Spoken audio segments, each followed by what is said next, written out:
these people also are able to see that, you know what, I think Ruth is gifted in this area. I think Ruth talks well. I think Ruth talks to our people well. So when there's an opportunity, that is the person who'll be like, Ruth, I think you can do this. Do it. Yet you, Ruth, you may not see it. You'll be like, no, but I can't. I'll give an example. Years ago when I think I was at university, and there was a youth conference happening, and we were in a meeting organizing the conference. So this person and the person who was supposed to be emceeing or moderating, like what Venus is going to do today, was not available. So the person says, oh, Rachel, you can do it. I said, no, I can't. But remember, I said that I like to talk, right? So I knew that I like to talk, but not in front of people. I like to talk with my friends or with a smaller group, but not in front of too many people. So they tell me, you know what, you're going to do it. I said, no. They said, no, you're going to do it. And it's a long week conference, so the conference comes around, and then I have to do it. And that year was disastrous. It was bad. I was just like, I think I need to go home and sleep. I didn't talk well. I didn't do this well. I didn't do that well. But the next year was better, because now I realized that, oh, okay, I like it. I like it. I may not have done it well, but I realized that I liked it. The next year, I came ready. I came ready for them. But yeah, that's what putting yourself in mentorship spaces where people are able to identify things that you're good at, which you may not know, or you may know but you fear. So they sort of like just throw you in that thing so that they work with you so that you grow and become better at that thing. The second thing, one of my mottos is do it afraid. And doing it afraid is when you're thrown in the thing, you say, I'm going to do it regardless. I fear, but I'm going to stand in front of people and talk. I fear, but I'm going to stand up in front of people and dance.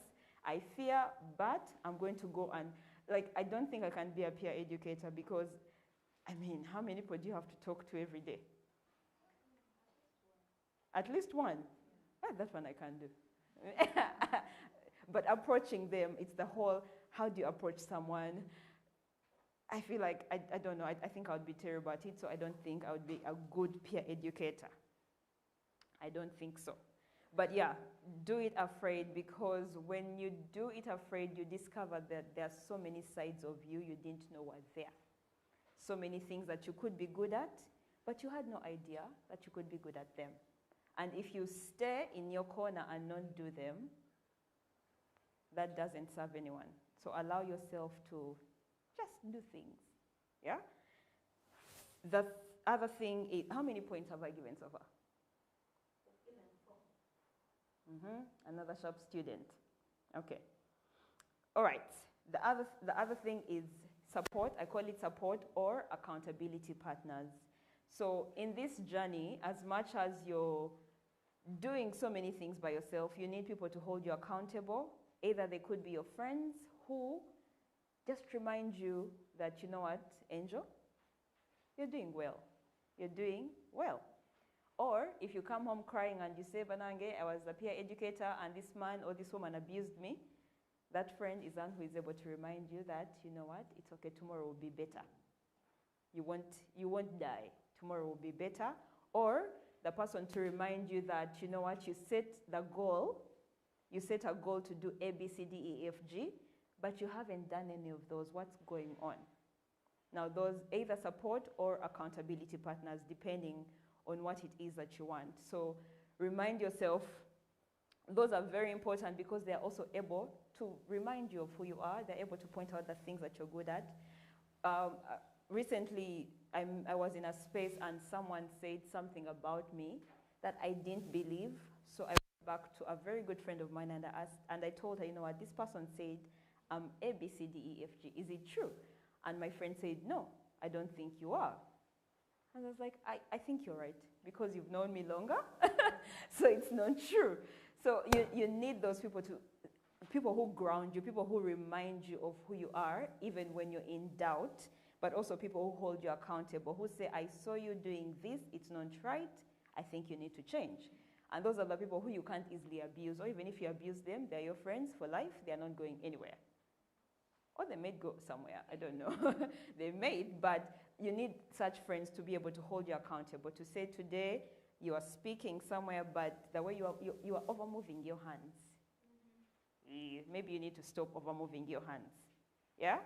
You need those people. And then one of the other point is, have any of us, I know like women, we like going on dates, but have you ever taken yourself on a date? No? Sylvia, that was a first no. It can't be. It will be someday. Okay, someday. For the men, have you taken yourself on a date? You go to a restaurant, you eat. Are you sure? Why did you go? Why? Why? You wanted to feel yourself. You wanted to be happy. Okay. Self-love. All right. And the gentleman in the striped shirt, what's your name? Anthony. So why did you take yourself on a date? Most of the times, there are even multiple dates. Okay, why? So most of the times, get off maybe regrets or things which have annoyed you in life. So you just you get a day out. I like that. All right. So I do that all the time. All the time. I learned, it's a practice I learned, I think, slightly after campus. Because for me, it was because I was constantly wanting to be around people. I wanted to be around people so much that I didn't know how to be alone. I didn't know how to be alone. So, many of us move in groups. So you constantly want to be around people. You want to be around your friends. Like you constantly want to be either out of home, or if you're at home, there should be people around you. And if you're out, there should be people around you. So it's hard to do things by yourself. And for me, when I realized that, then I learned that I need to do the dates more often, because they allowed me to sit with myself. And when I sit with myself, I'm able to reflect, ask myself questions. Why don't I like this? Or if I want to be with, say, Ruth, I ask myself, why? Why do I want to be with Ruth all the time? Why can't I be in my home? Why? So I ask myself those questions during those moments when I am alone. So it could be because, yes, I'm stressed, it's hard, but I still want to be by myself, to be able to think, to reflect, to just sit with myself and understand who Rachel is. And that's something that I encourage each and every one of you to do. You need to learn. Okay, if taking yourself on a date is hard, the first time it's hard, because you go and then what? You order food and then what? You eat and then what? You talk to yourself and then what? Then you go home. Great. It seems you have a plan, so please practice it. But the essence should be, I usually go with a book to read, but also a book the other point is journaling. So I write a lot, and for me it's writing my thoughts, my process. So if someone has annoyed me, it's in the book where I want to process and find out why. What did they say that annoyed me? Because sometimes it's just me having bad manners and feeling like they shouldn't have talked to me that way. Why did they talk to me that way, right? So when I'm on those dates, that's when I reflect. And sometimes the date could be I'm walking. I don't have to go into a restaurant and eat. I could be walking. It could be a walking date, and I'm just thinking and processing. So yeah, use your time wisely. It doesn't have to cost you money all the time. And the other point is commitment to self. One of the things that I've learned is no one is coming. And it sounds very funny, but at the end of the day, if for the people in the room, I just need 2 people or 3 to share with me what is your goal for this year, or for this month, for next month. Do you have a goal? And I'll explain why I'm asking. Anyone comfortable sharing what the goal is? Yes, Lydia. No, the name is Lydia, right? Yes, I got it. Yes. My goal this year, I'm doing my small saving. Okay. So I have a target. At the end of this year, I should buy something. Okay. Do you have that something in mind? Yes. That you want to buy? Yes. Okay, great, Lydia. Anyone else? Lydia is saving money to buy something. Anyone else who has something to share, a goal to share? Yes, please. Yes, planning to travel abroad. Or you want to travel abroad? Yes. Yes, traveling abroad. Okay, do you have a country you want to go to? Yes, Which country? Canada. I like the smile that came on your face when I asked for the country. Okay, that's someone who has been doing the research and is ready to achieve that goal. Anyone else? You want to share what goal you have this year? Or you've set, yes? Yeah, as well as also saving something. Mm-hmm. But in my plans, I have a plan of starting up a forest, saving the environment. Or you want to start a forest because to save the environment? yeah.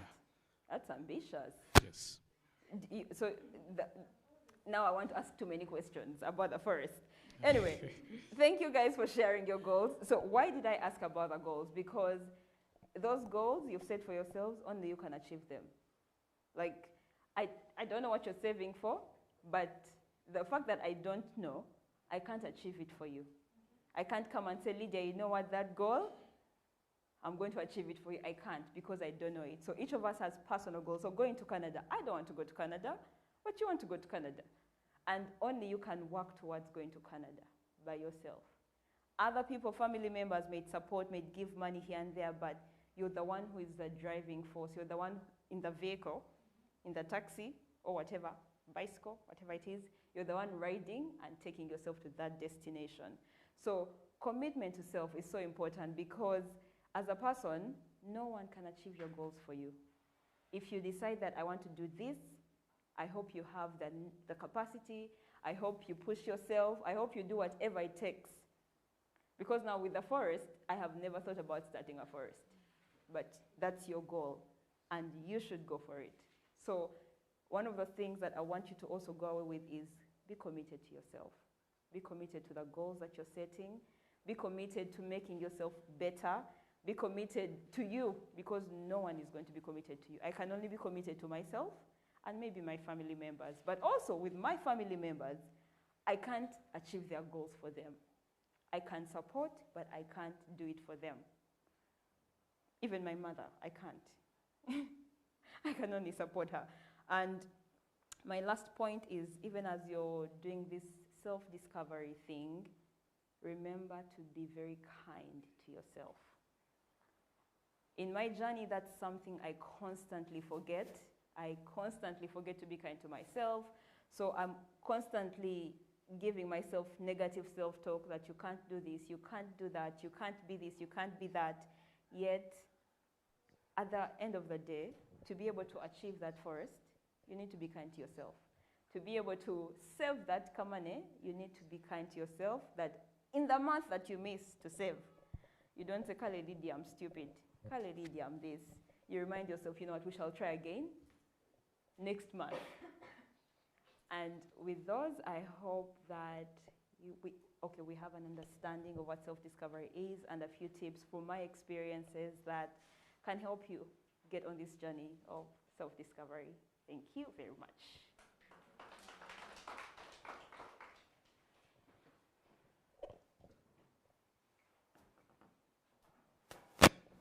Thank you very much, Rachel. Another round of applause to Rachel.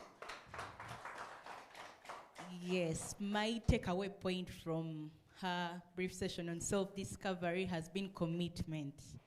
Basically, commitment. I don't know whether everybody has been where I have been. I have workouts, I have everything, because I want to cut my tummy, those things. But commitment. I wake up at 5:30 in the morning, I'll toss myself in the bed and toss, and go, I can't even do sit-ups, but my takeaway point is commitment. To know yourself, you should be committed and have somebody to mentor you at the end of the day, because no man is an island. So if you're this kind of I know it all, then it's a dead end. So those are my takeaway points for today's session. I hope somebody has picked something from the session. Yes, so in case there's anything to share, you can just write a note. Those in Pakwach, Mbale, you can just share something via the chat and we'll be able to give you feedback. Thank you.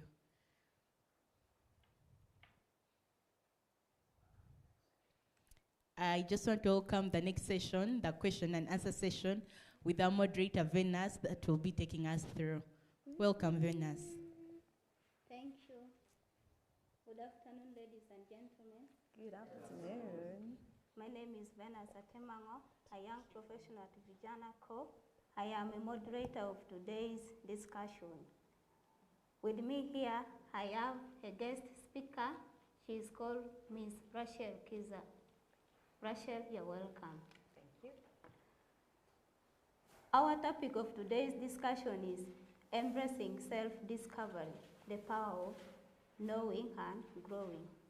I remember the guest speaker introduced the topic. She said, self-discovery is a process. You cannot accomplish that in a day. It is a journey. You need to know what you like and what you don't like. That is what I picked from her. And she said something that she is good at. I noticed that you are good at reading.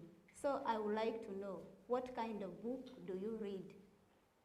Okay, so I read widely, and what that means is that I read fiction. So fiction, those are the stories, the things that are not true. We read in books, but they are not true.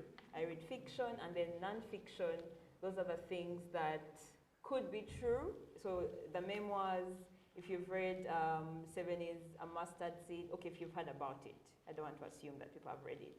Seven is a Mustard Seed, that's a memoir. So memoirs or autobiographies, those are things about people's real lives. Someone writes a book about themselves, or someone else writes a book about them, so we're able to read and understand them. Yeah, and I could go into the other genres, but for the sake of a question, I read widely. So I read magazines, I read books and novels, even not novels, depending on what season I'm in and what exactly I am learning at that point. I could read whatever needs to be read at that point, but I'm more of a novel person. I prefer stories. So you like reading magazines, novels. Do you read just to pass time, or you read because you want to achieve something, or making money out of reading those books? You know what? I wish someone could pay me to read. I really wish. If you know anyone, please send them my way to pay me to read. I would be very delighted to be paid to read, but no. So sometimes, again, it depends on what season. And when I say what season of my life it is, that seasons where it's extremely busy, like right now, where I can't really read. I'm reading for entertainment. Like after I'm done with work, I just need a good book to get lost in there and forget. So instead of going to a restaurant, I may just pick up a book and read because I just need to forget the busy world and get into the world. So some days I read for entertainment, some days I read because my work requires it, or I read because I want to really understand certain things. So I read. So it could be faith, it could be money. Money, yeah. And there are money, yeah. There are books on money you read and you're like, I wish this knowledge would just make me rich. You said sometimes you read because of idleness. Idleness is such a strong word. It is not. So how is reading books connected to self-discovery? All right, so one of the things about reading is that when you read different books, depending on what topics they're about, you get to engage with whatever the person is writing about. So I'll give an example. One of my recent books that I read last month is a book written by someone from Vietnam. I mean, how many of us read about Vietnam? How many of us even know that country? We just hear about it, right? Do you remember those movies we used to watch? Right, exactly. So me too, I didn't know anything about Vietnam. I was simply watching the movies. And then I get this book about Vietnam, and I read about Vietnam, and I get to understand the story of those movies we were watching, the war and all of that, and how does that relate to self-discovery? Because at the end of the day, we see ourselves in people's stories. So in the story, there are all these characters talking about loss and grief, and loss and grief could be being sad about something, but I mean, in our country, we've experienced war. I haven't experienced war, but it's something in our country. So for me, when I'm reading books in that way, I'm asking myself, how can I talk about what they're talking about in the book, but in my context? As a person, how do I write about grief? How do I write about happiness? How do I write about sadness?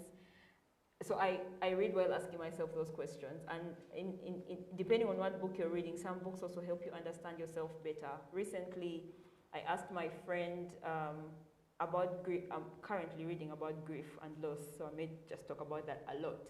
And I asked my friend what's her experience, because she lost her mom. How did she deal with that? And she told me she read a book, and that book helped her process the grief and the loss. Wow, I like that. Sometimes you cannot learn everything from school, Yep. but you need to expand the knowledge by reading the books for you to achieve something. Sometimes you may lack knowledge, but your friend cannot tell you exactly what you want. But if you go and do research by reading books, you can identify what you want and become a better person in life. You'll be able to discover yourself better. Absolutely. How do you approach change and the need for growth, and what are some of the tools that you use to discover yourself? Change. How do I approach change and the need for growth? Well, I don't know any human being who is excited about change. Are you guys excited about change? It depends. On what? The kind of change. But then you see, you don't know the change. So, anyway, personally, I would say sometimes I'm excited about change, sometimes I'm not. Recently, I was changing jobs. I was moving from a job I have been in for 4 years and 4 months, and I was getting into a new one in April. And I was excited, but also I felt bad about leaving my former boss, because I felt like she was my friend. Like, do you know how you're abandoning your mother or you're abandoning a family? That's how I felt. And even if I was excited, I was still a bit sad that I was leaving. And I had to get to a place where, after I had spoken to her and she was excited for me, she's like, you know what, this is a good thing, go for it. That's when I was like, okay, it's a good thing. I need to be excited about the new thing. But usually change, depending on what it is, you could be sad or you could be happy, and those feelings are normal, because I was happy, but also I was sad about the change.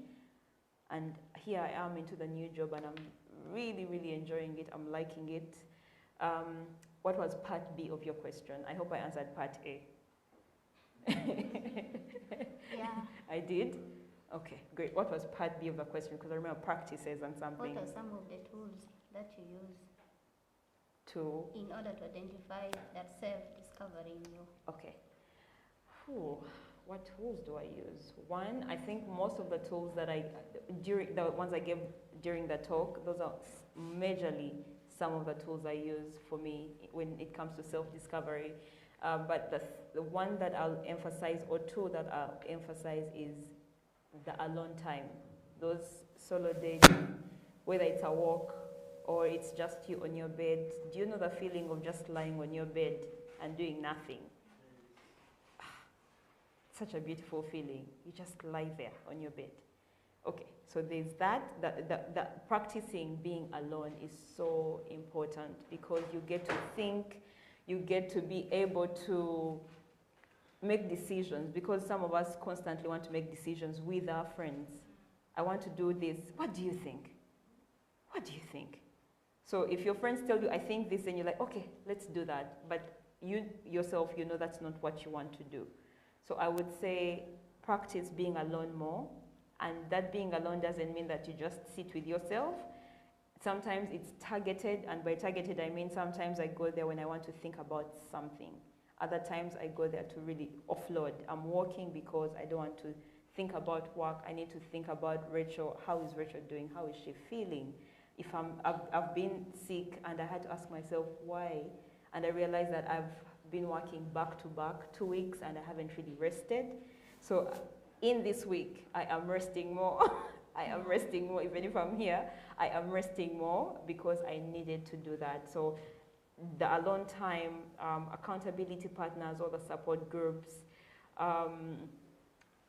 journaling, that writing down of your thought process to be able to think, for me, that really works for me. I'm able to be honest when I'm thinking and I'm writing and I'm saying, I don't like this, I don't like that, I don't like the way so-and-so talk to me. I'm able to be honest on paper. Yeah, but so refer to also the first notes that I gave. Those are some of the practices or the tools that I have for self-discovery. Sometimes we need to accept change for us to grow. If you don't accept change, you will not expand, my dear, in life. Regardless of who you are, sometimes change can come at workplace. You may find the work that you were doing before, it was stressing. Maybe the boss did not like you, the environment were not favoring you, but you may shift. If you shift somewhere from here to there, you may find that the work that you left before, it was maybe worse or it was better than the one you're going to experience. So in life, for you to grow, for you to discover yourself, you have to accept change. I totally agree. Can you share with us one life example that made you to change, and how did you react upon that? One, I remember 2017, January 2017, I had my sister and I were involved in a border accident. And I remember, because I have high energy levels and I think on my feet, I am quick, I want to, like, let's move. If it's a project, I have ideas every day of how we can make it work. So here I am, I've just left campus, I am doing well, I'm enjoying my work, and then I have the accident, and then I slow down. And when I slow down, because we're in hospital for a number of months, and then we went, but imagine being in hospital for close to 5 months. You can't move, everything, they're doing it for us. So we're like babies, my sister and I. So they're feeding us that everything you can think about doing as a human being, they're doing for us. And I remember I was so frustrated because I was annoyed. I have so much energy, I have where to go, I have plans I had made, I had my to-do list of things, but I'm stuck in bed. Even after we left hospital, we went back home, but still, it was the same thing, because now we were using the crutches to move, and now we had to learn how to use the crutches and learn how to walk again. So for me, that year was the most difficult year, because now I had to learn, that's when I had to learn to be alone. You learn to slow down. Because I was just on the mountaintop, and now I was just in the valley, and I didn't know how to be in the valley by myself. So you have, and of course when you fall sick or in something like that, friends are visiting, but eventually, after the 4th month, your friends can be coming every day to keep you company. So it was just my sister, the immediate family basically, who were there, but also my mom had to go back to work. So now it's my sister and me, and a few people helping out. And it took me a while to adjust to that new thing, because now I had to learn to, yes, be alone, but then I had to learn to be more reflective. And by more reflective, I mean learning to ask myself questions, like, how are you feeling? Why are you feeling like this? Asking myself, okay, you're feeling lonely, why?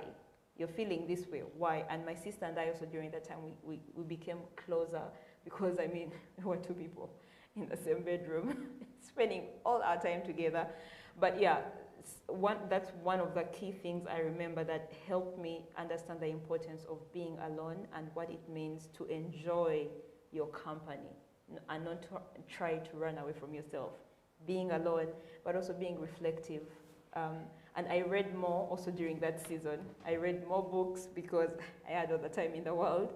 So I was reading more, and I was able to also read and reflect. Read, stop, and think about what the person is saying in the book.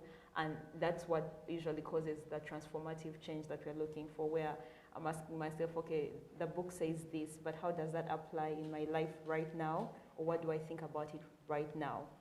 And yeah, those are some of the things that I learned in that period. And to this day, I always go back to that time, because I feel like I was at my weakest, or I was at a point when I didn't understand what was going on with myself and with my surroundings. Great, thank God that you are now Yeah. stable. Really, yes, thanks. Sometimes situation can be hard. You may wonder why, and you ask God, why me?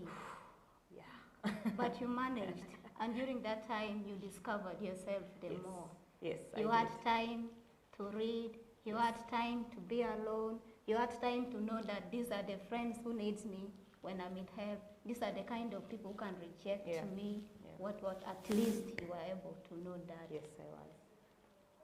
Was there any people who helped you to achieve, and what is the importance of having such people when Yeah. you want to discover yourself in journey?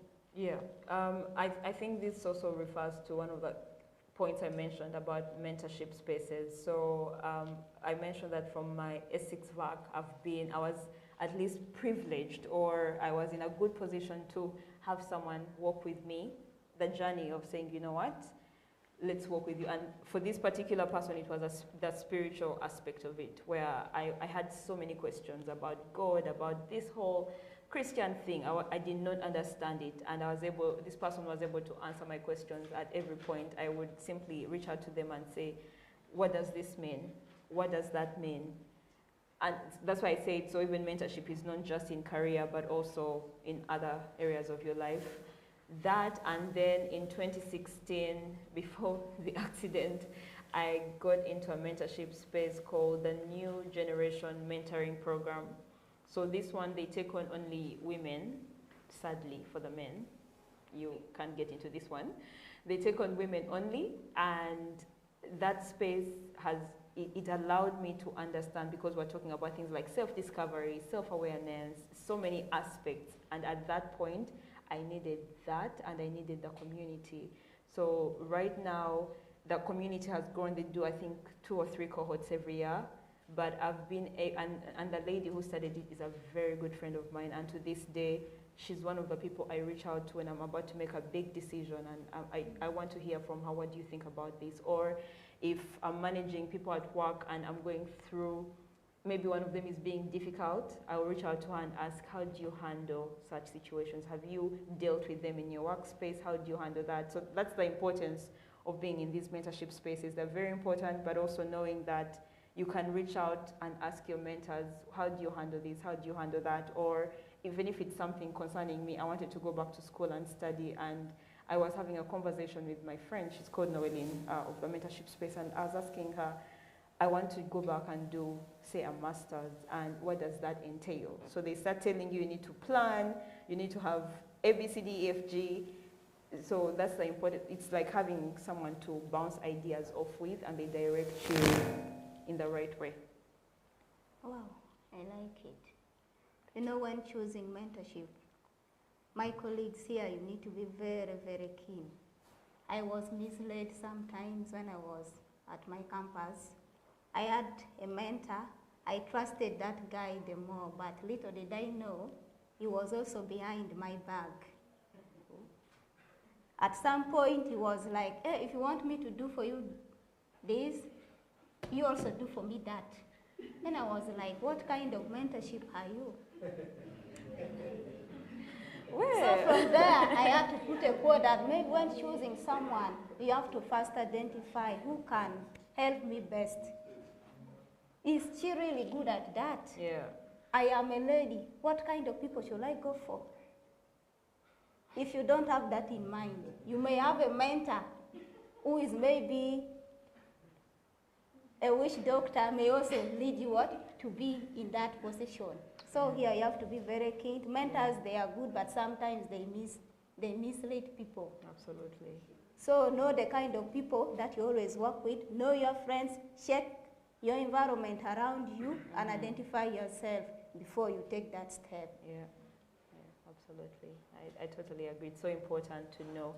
And when you just, I think to beef up on that, when you're choosing mentors, sometimes they choose you or sometimes you choose them, depending on the circumstance. No, most cases it is us who needs the help to choose.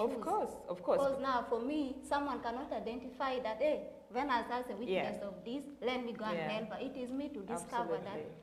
Rachel, she's passionate about public speaking, like me, who wants to maybe be international trainer. Yes. Who should I relate with? Yes. I can come to you, not Totally. knowing sometimes you may mislead me. Hey, Venus. Yeah. Whoever misled Venus, please apologize to her. But unfortunately, the person is not hearing us. Oh, okay. All right. I agree. It's very important when you realize that you have a knowledge gap. It's important to identify who can help you and reach out to them, but also be very cautious. Like Venus is saying, be very cautious on who you're reaching out to so that you're not misled. And also, life is a journey. Don't rush. Be patient.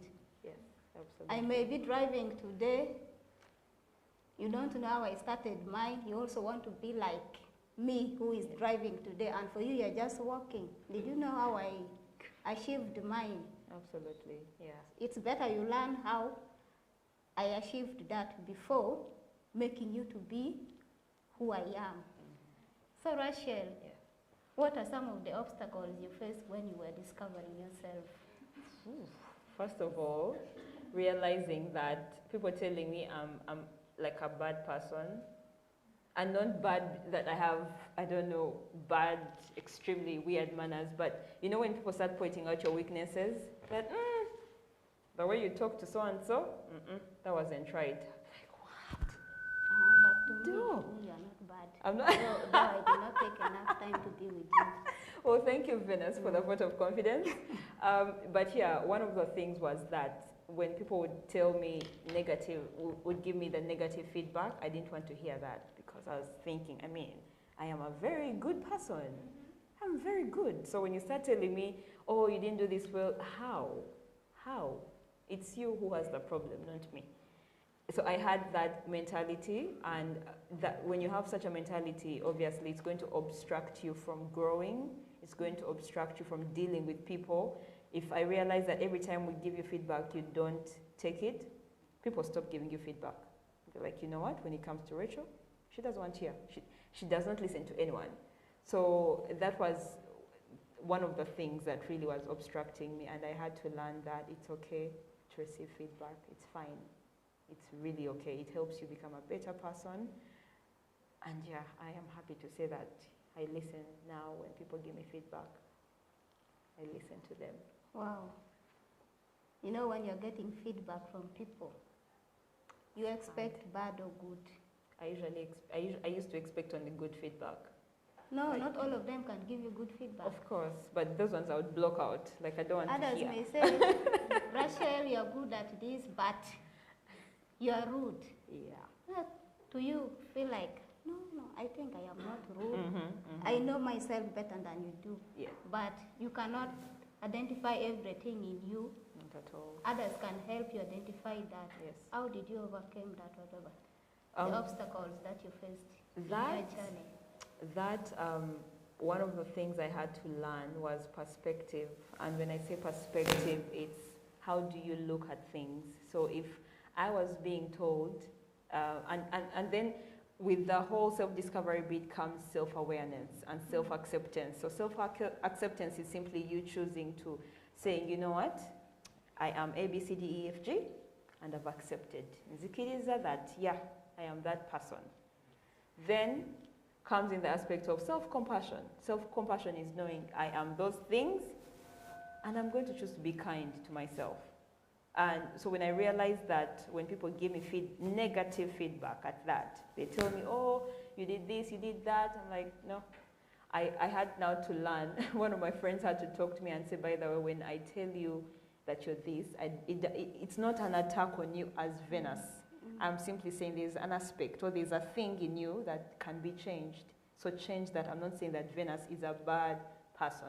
Because me, when they would give me negative feedback, I would think they're saying I'm a bad person.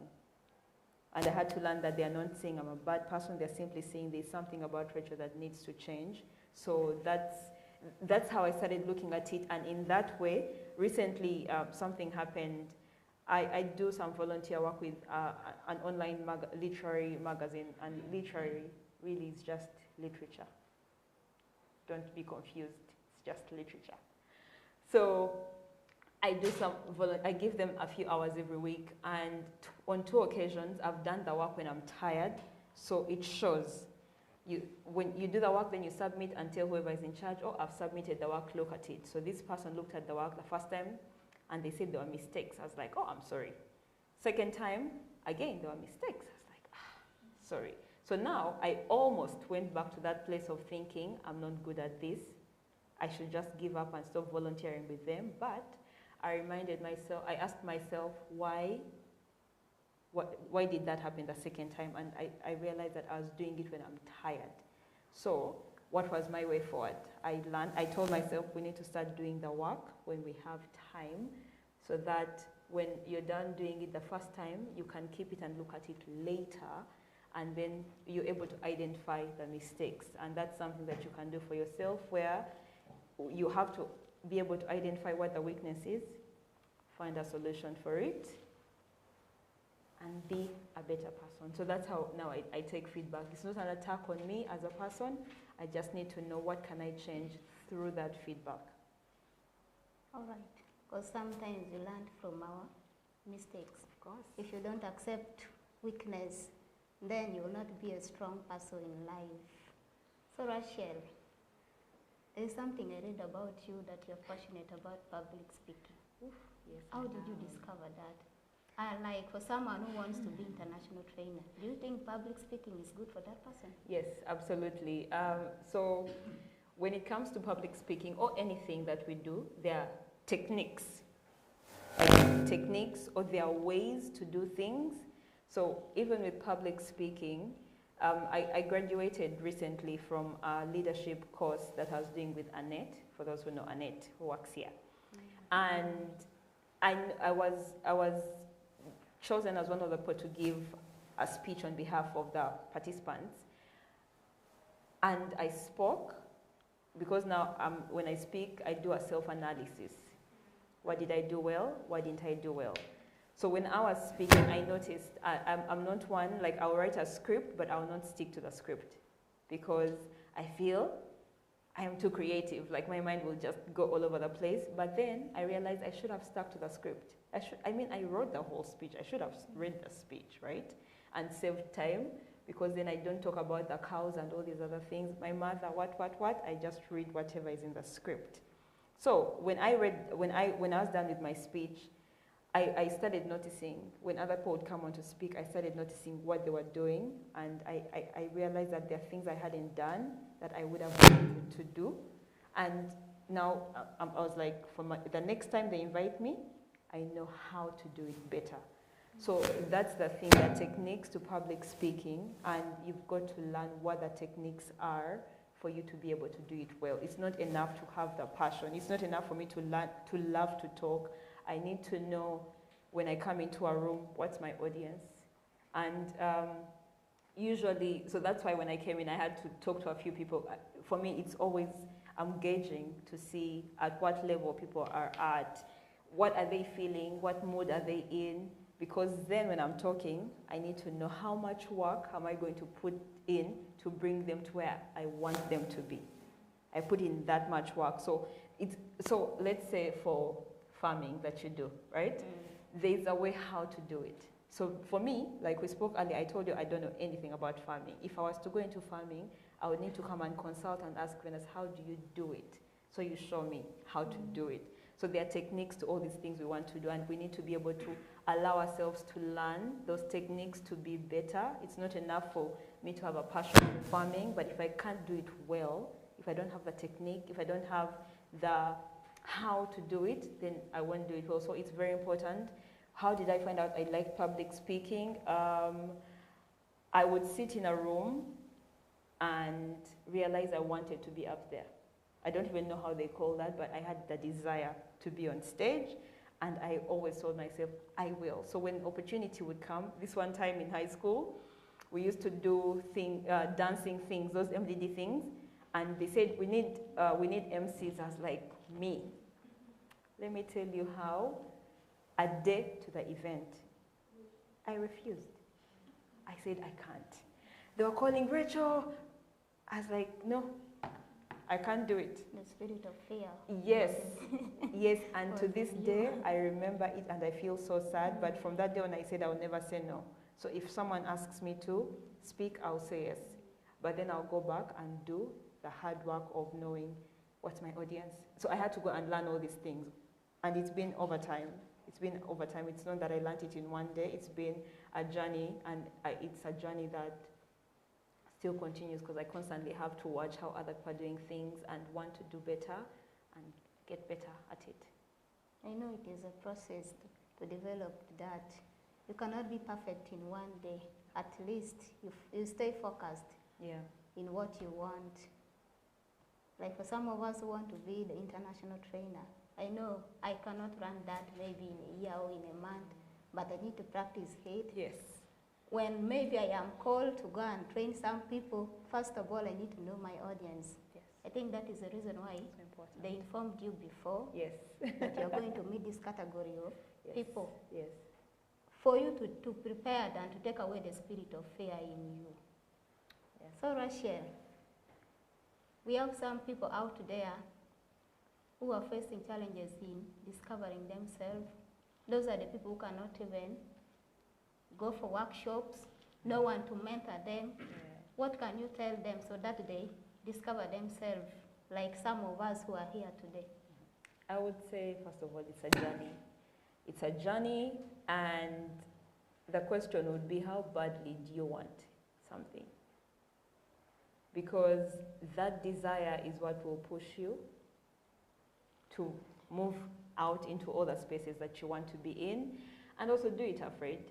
Let me tell you, so many, I think, okay, now that I've been doing it over time speaking, if say initially I was at 100 of being afraid, now I would say 60%, because I've been doing it over time, speaking before people, so it's never 100%. I'm always like, okay, I think with this crowd, yeah, I think I got it. But I would say do it afraid, because there are so many moments I do things afraid. I will, and because I like things to be perfect, I'm going to, if I'm recording my podcast and I have to edit and listen to myself, I'll think, oh, why did I say that word? Why did I laugh like that? Like, why, who laughs like And that? what do you mean by podcast? So a podcast, Vijana should show us their podcast equipment so that people know what a podcast is. A podcast, I would say it's us so what we're doing now, imagine it's being recorded and you listen to it without watching me. You listen to it over earphones. That's, in simple terms, what a podcast would be. A special place where I talk about books. For my podcast, I talk about books. I meet with people who have written books. We have discussions.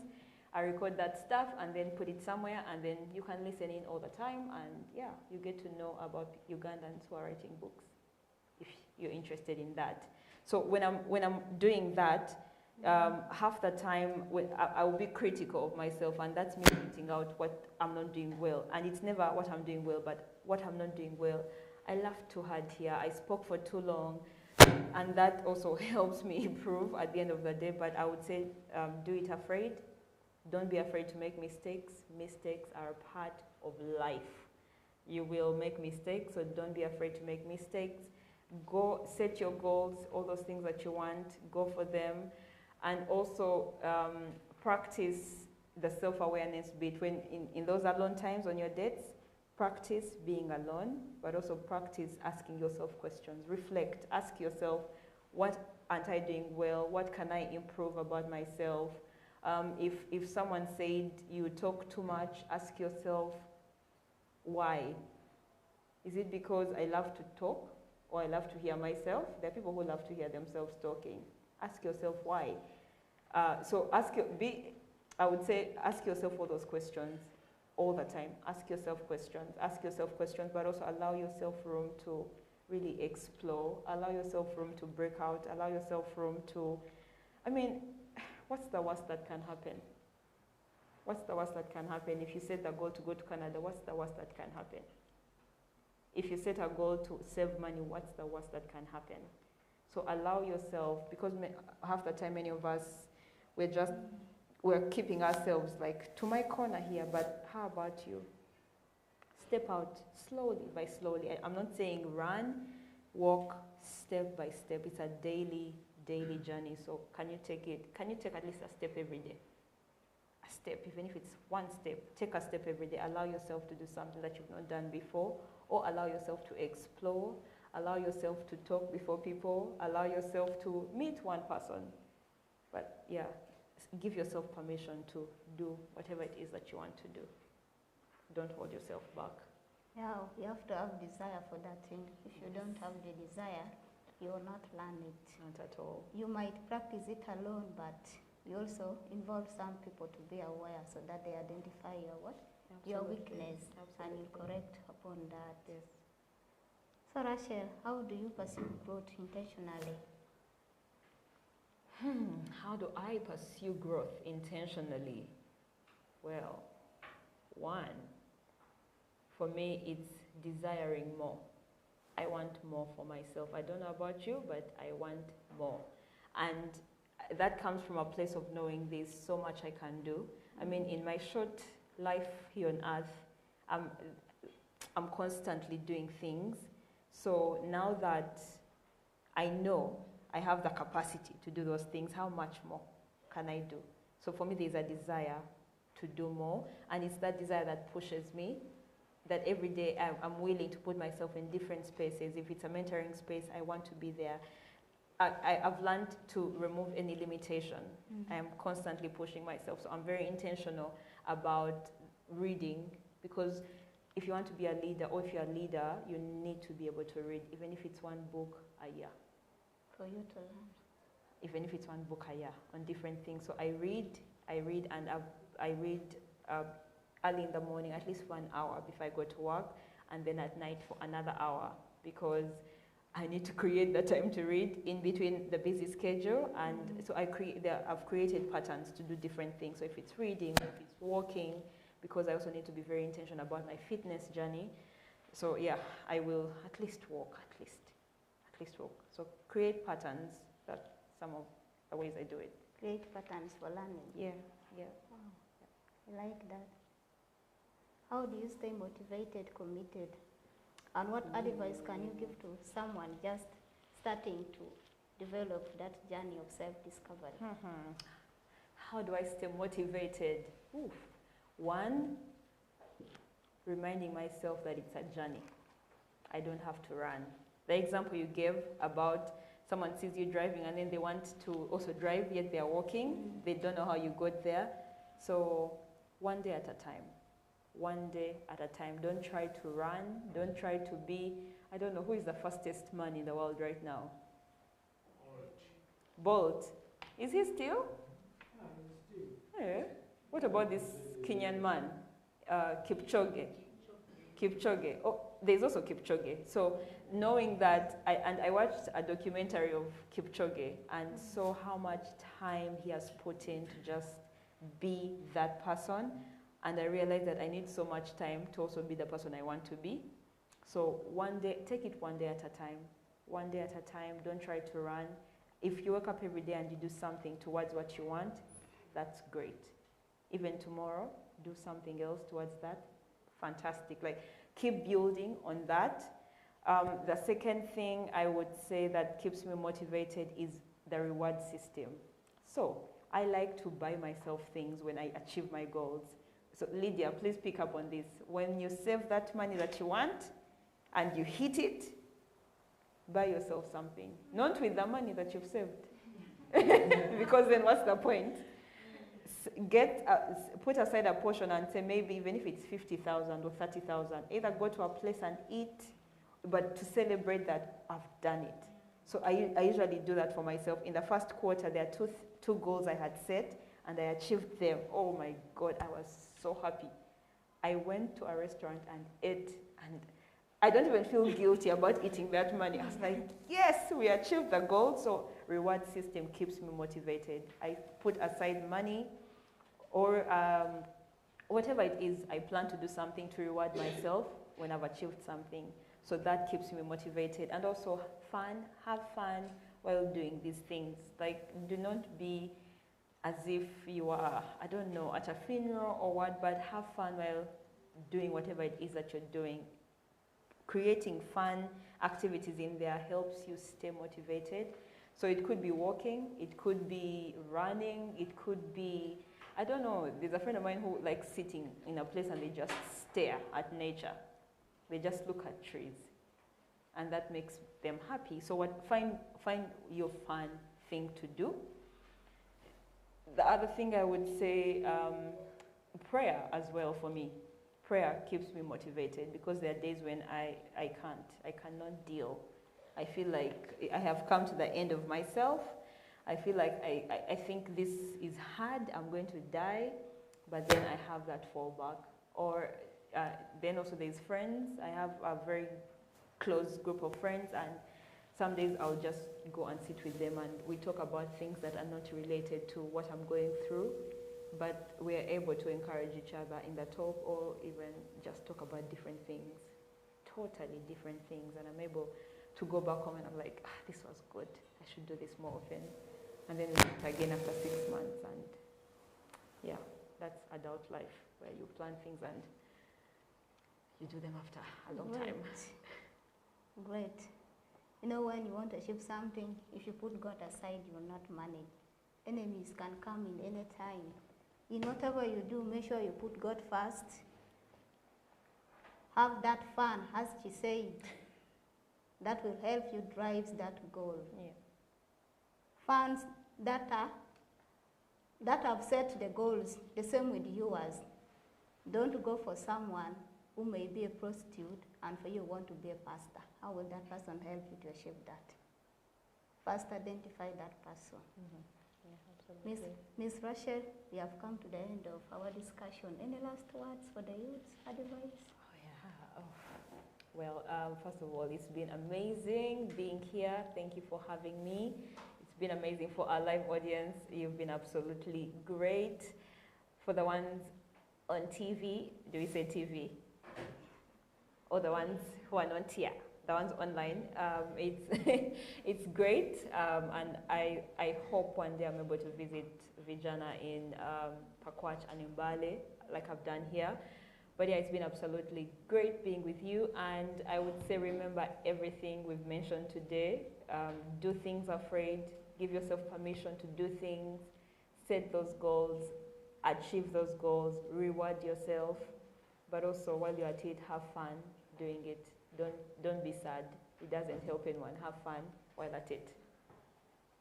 Thank you so much, ladies and gentlemen, for giving us your time. Thank you so much, Rachel, for inspiring us. It has been a lot. What I've learned today, for you to discover yourself, make sure you have a goal. Know what you like and what you don't like. Identify the area of your weakness so that you develop that strength in you. Thank you for your time. Thank you. Please, for those who are online, don't go out. Stay connected still. We are going to enter into another section, back to the studio. Yeah, thank you very much, Venus and Rachel. I've really learned a lot from the session. I don't know whether we've all learned something. Is there something important? Yeah, that's really great. We'll be sharing in the course of the day. My takeaway point is basically consistency. Yeah. She talked more about consistency, and if you're a really big queen, she talked about the importance of reading. From the start of her life, she kept talking about reading. As Vijana, we have in the different hubs, be it Mbale, Pakwach, and Mukongo, we have a variety of books to read. And very many people say if you want to hide something from an African, keep it in a book. But let's not be that kind of African. Yes, we are African, we are proud of our roots, proud of our heritage. But let's learn to take reading personally. I don't think anybody has ever come through the doors and wanted to read a book and have been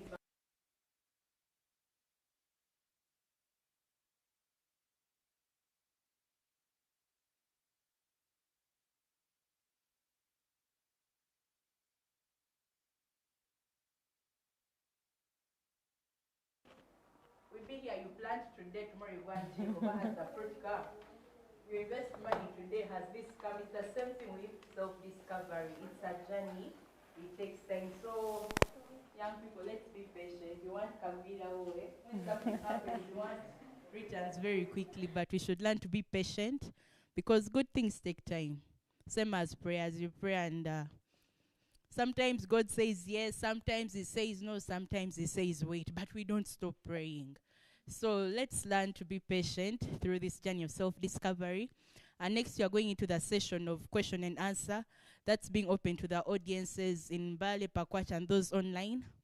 You can be able to type your messages in the chat, and Defender is going to take us through the next session. I just want to welcome Defender, and feel free to ask your questions. This is a safe space. There is no judgment. Thank you.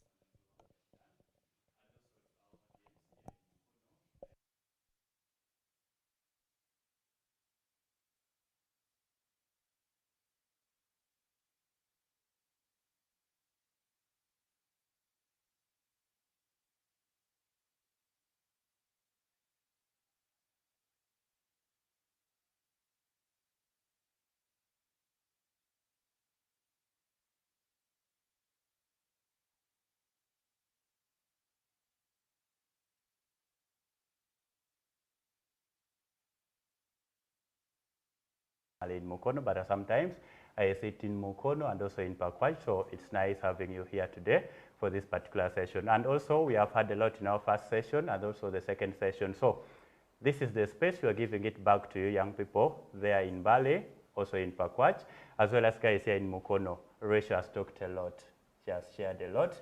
And to me personally, I feel like there are some areas in which I'm challenged. But one thing I like that we have in common is reading books. I also do a little, but I'm also learning much to reading books. So we are beginning from guys in Pakwach. We pick some questions from you, from what Rachel has been sharing. Do you have any question that you want to ask her, that you want her to respond to, or something has not been so clear to you and you want her to elaborate more about them, or you feel like she has not said something very clear, you want more clarification around that area? The space is there. We are beginning with guys in Pakwach. You can unmute and then you reach out to us here.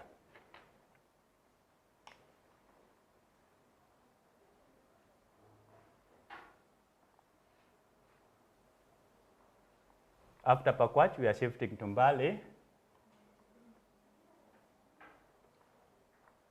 don't need to turn and look here. Oh, I don't need to. I don't need to turn and look at the screen. No.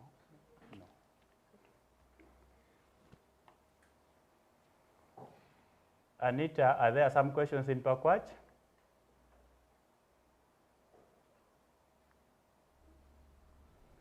Or we don't waste time and we first begin with Mbale. If you're ready, Mbale team, we pick some questions from you before we go to Pakwach again.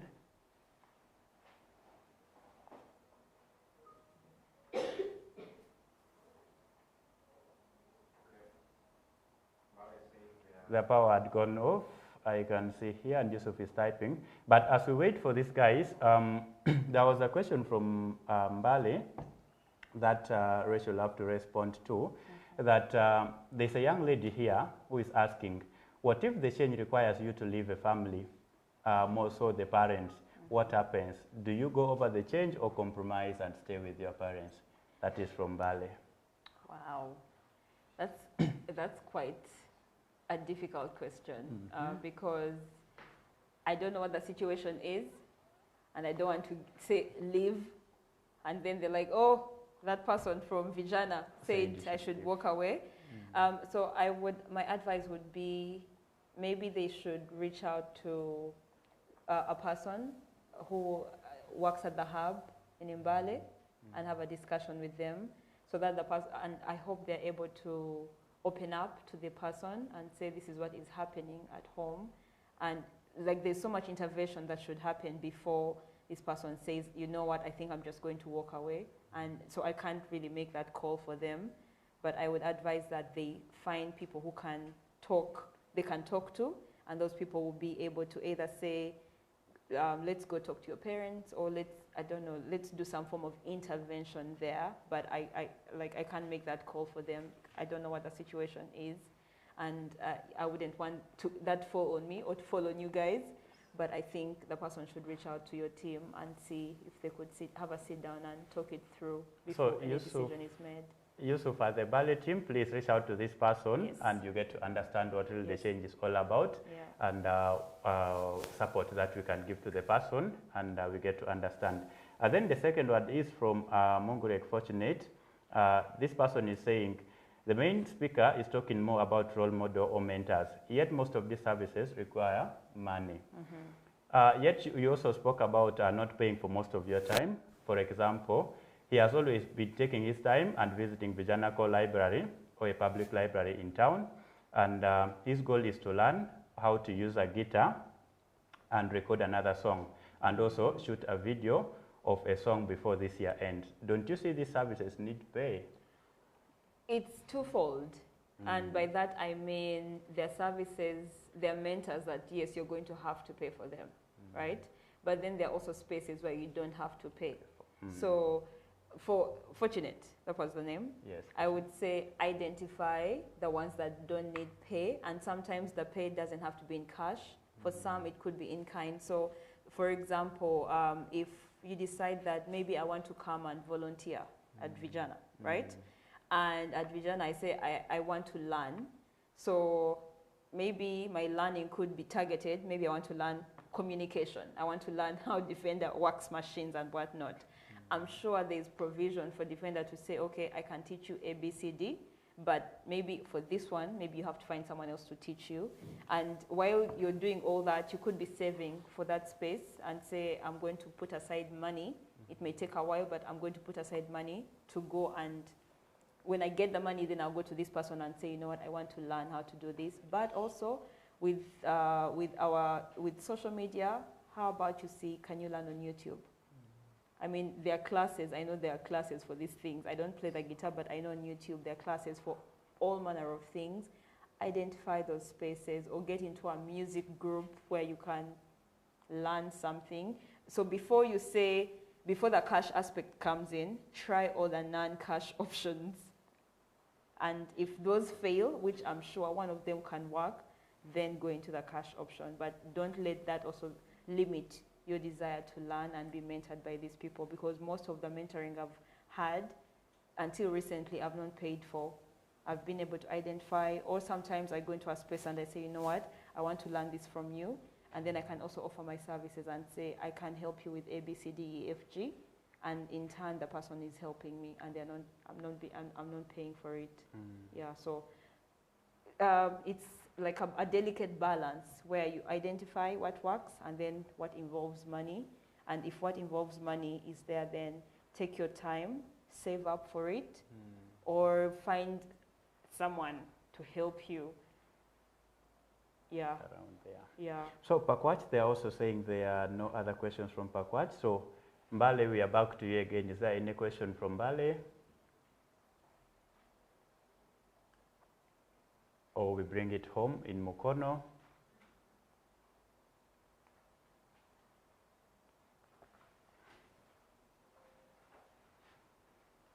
Mbale, are you with us?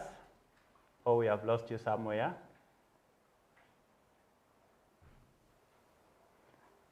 Okay, as they do their things, as they... Okay, Anita is saying there's a question in Pakwach. Yes. Unmute and you ask the question.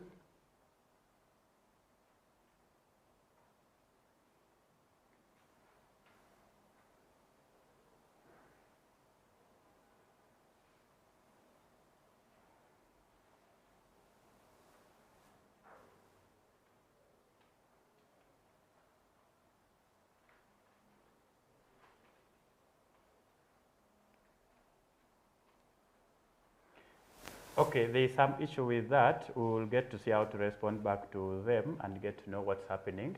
But before we go further, can we have some questions here from Mukono? 3, 4 people who have some questions to ask. The microphone is coming to you. Pass the microphone to Jacqueline.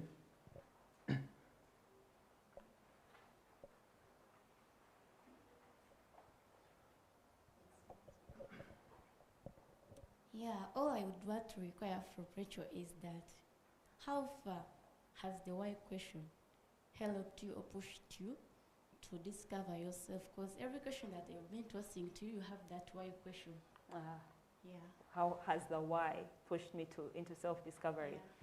Yeah. That's a very good question, because the why is always a driving point. And I would say, for me, the why is what drives me. The why I do what I do. So, because I love to talk, the desire I talked about, I want so much for myself. I want, you know how we always say we have so much potential. We have potential, but many of us work below our potential. We just get by, and by getting by, I mean we push ourselves, but not too much. Like, Ofachi, yeah? Why are you dying? Just do enough, and but I want to break ceilings. I want to push myself so hard so that I know what's the worst that can happen, or what will happen if I decide that, like Venus was saying, if I decide I want to, say, go to an international level at speaking, what's the worst that can happen? The only way to do it is to try. So for me, that's usually my driving force of, I can do this, let's do it. I can, and when I'm done with that, I'm like, okay, what next? What next? What next? The goal is we keep bettering ourselves, never settle. Never settle. If the way I was last year shouldn't be the way I am this year. So usually, I want to utilize all my potential. I should die when I'm like, yeah, I did it. I did it. I hope that answers your question well. Then what advice would you give me, who has that system of having the why question, but at times I fail to get the answer? Mm-hmm. But let's, I think, define what's your why. What do you mean by the why question? You've been answering that. Why is it like this? Why is it like this? Okay. In circumstances where you don't have an answer to why am I feeling sad? Why am I like this? Okay. I wouldn't say that you may have all the answers most times, and also, like I said, it's a practice I've been doing over time.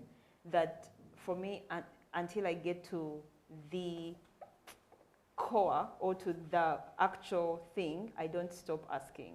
And why it may be hard for you to know the why is because you know how with your friends you might ask, but Lydia Chichi, what's wrong? And Lydia will tell you, but you never ask yourself what's wrong. So for you, it's like, okay, I didn't get the answer. Next. Tomorrow we try again. Let's move on, because tomorrow you have to go back to work, you have to go back to things. But the more you create the time, and the more you are kind to yourself, and the more you're compassionate and say, okay, I need time with Jackie. Jackie, what's wrong? Like, really tell me what's wrong. And the more you start digging, start removing things, the more you get to the bottom of whatever it is that is the problem. So again, it's a journey. It's not that you'll get to it in one day. But do you love yourself enough to stay until you find out what's wrong? Maybe, maybe not. But I hope that you do, so that you eventually find out in that moment, how is Jackie feeling? And then you find the words for it. Some days there are no words for it. Sometimes it's just, I feel sad, and you don't know why you feel sad. But the more you do it, the more you will be able to find the whys. And I don't think your goal should be, I need to know the why. Let me know why. Some days it's simply acknowledging that I am sad. I am sad, and I don't know why I'm sad. There are days I don't know why I'm sad. And I say, I just feel a certain way, but I can't explain it. So even when my friends ask, I tell them, I don't have the words for it right now, but this is how I'm feeling. Because you're still acknowledging how you're feeling, and that's also very important. Interesting response to that. We are also coming back to Mukone again, which I'll be shifting. Anita is saying, I have a feeling that when it comes to choosing a mentor, you should look at the capability in that person, not only the behavior of someone to some extent. So you look at the capability of that person before other things. And there's also a question from Mbale. It's saying, how did you manage to overcome the fear that you had in the first place? This person is called Adija from Mbale. Hi, Hadija from Mbale. I would say practice, consistency, like Abigail said. The talking bit, I've been doing it over time. And sometimes I do it afraid. I go onto that stage when I feel like I would rather be in the toilet. And I'm like, oh my God, when do we finish? And I run away. So I would say, like I've been saying, do it afraid. Like you're not going to wait for the moment when now there's no fear. Now I can do it.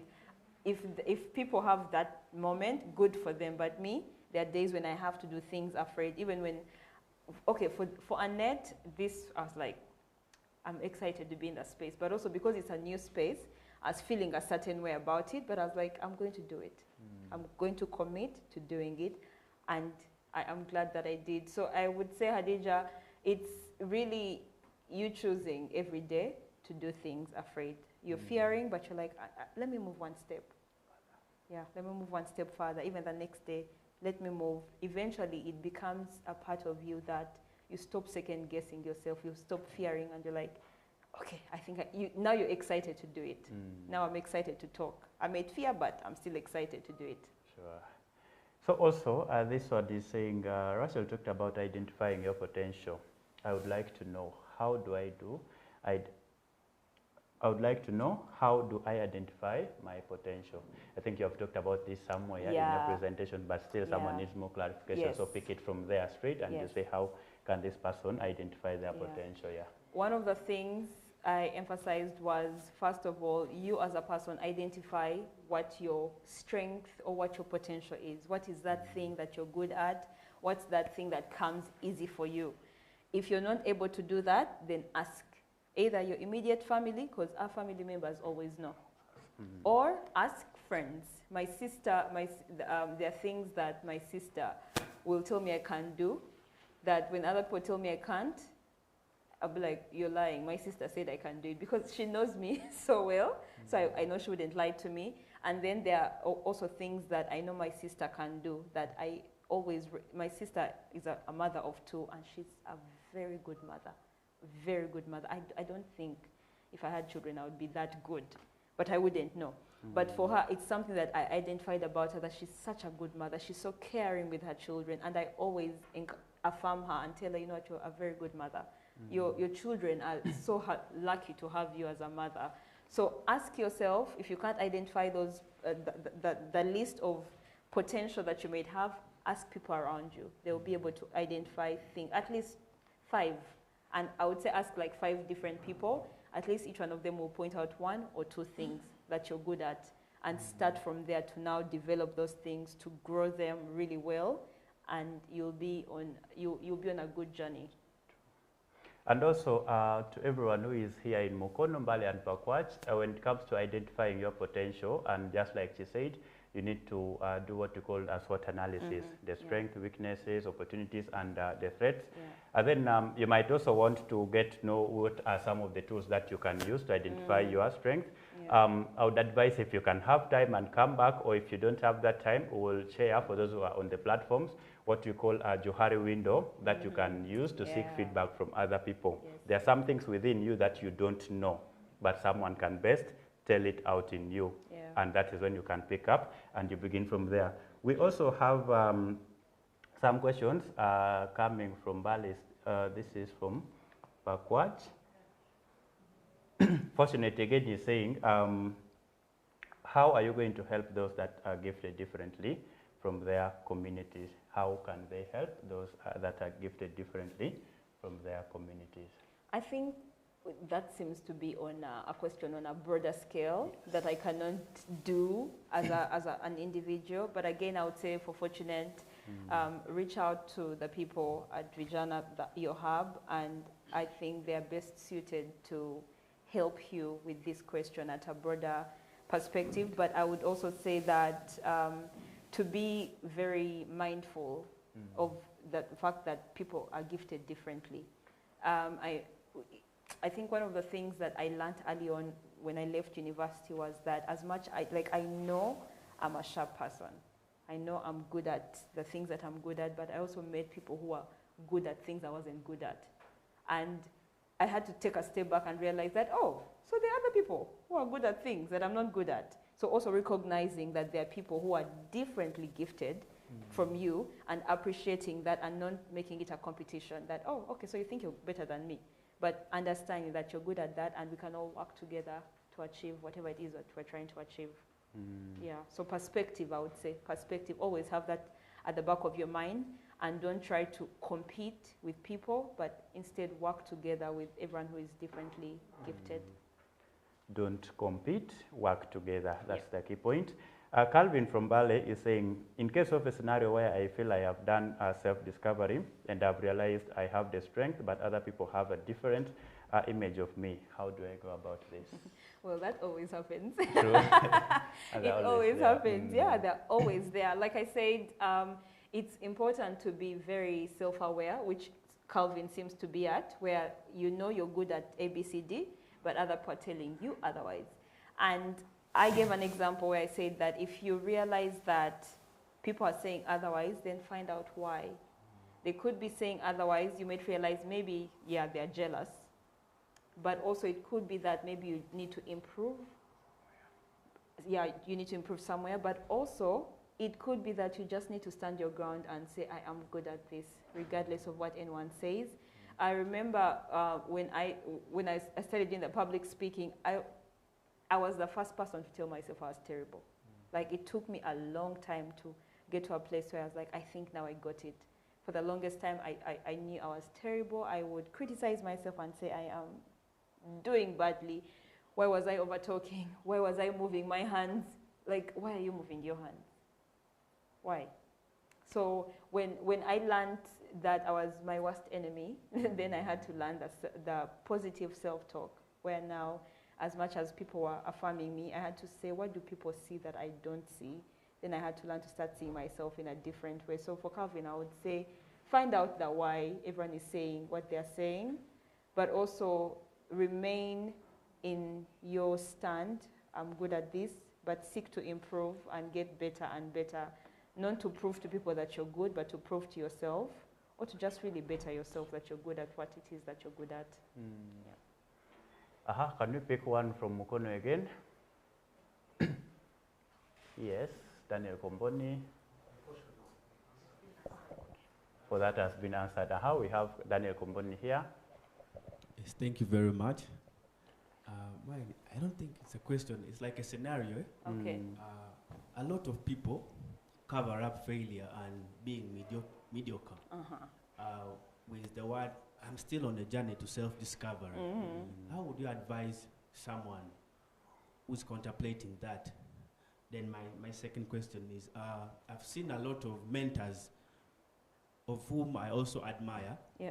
But when they leave the spaces of management or the spaces of influence where they are, you find that the people who are closer to them can't run the thing as he was running the thing. How do you guide a person in that? Thank you very much. Okay. So let me see if, Daniel, I've gotten your question. One is about us using mediocrity as we think it's failure. Okay, so I would say, for one, it takes me back to Jacqueline's question of the why.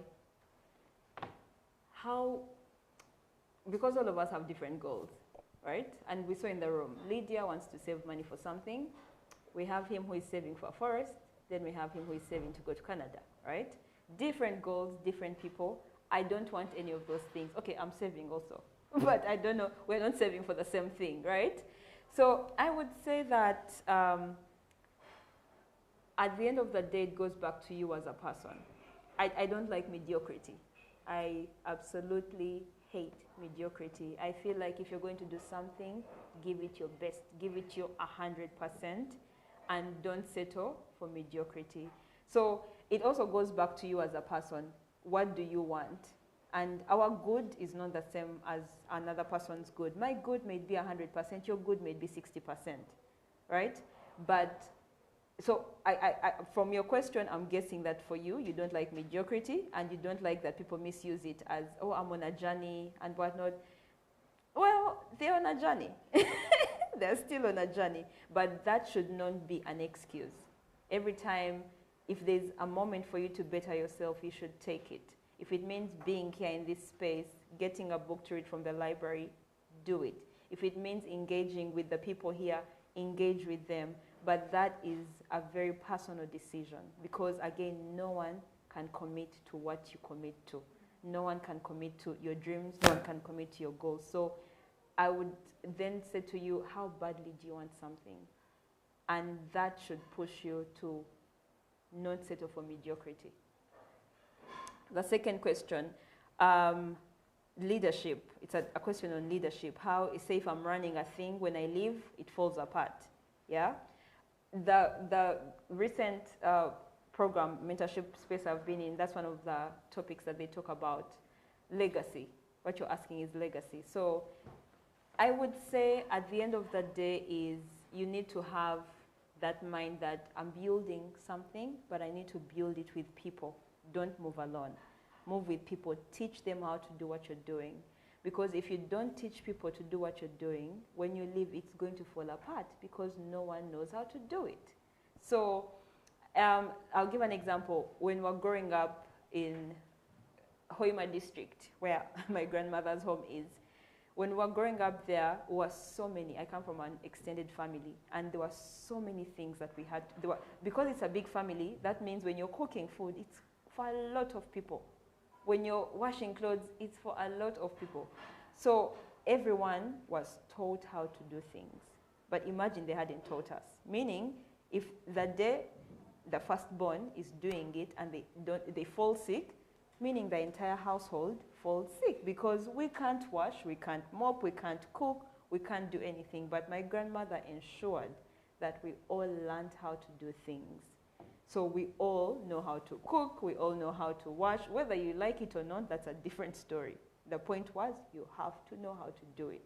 So if you're growing leaders, then you need to bring them along with you, teach them how to do things. If it's speaking, bring them on the table. Whether they do it well or not, teach them how to get better. If it's writing or if it's doing whatever it is everyone is doing, bring people along the way, show them how to do things, and that way they cannot, your thing cannot fall apart when you've taught them.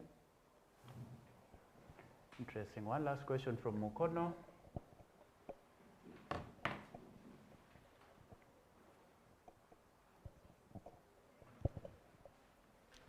Yes, thank you. My question, it's somehow related to that one.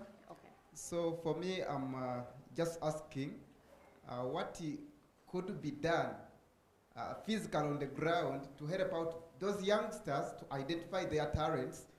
For instance, for you, like you have that mind of being the best speaker, public speaker. Yeah. Now, and you are like a system of reaching out to who is the best, who is the model that you are looking up to.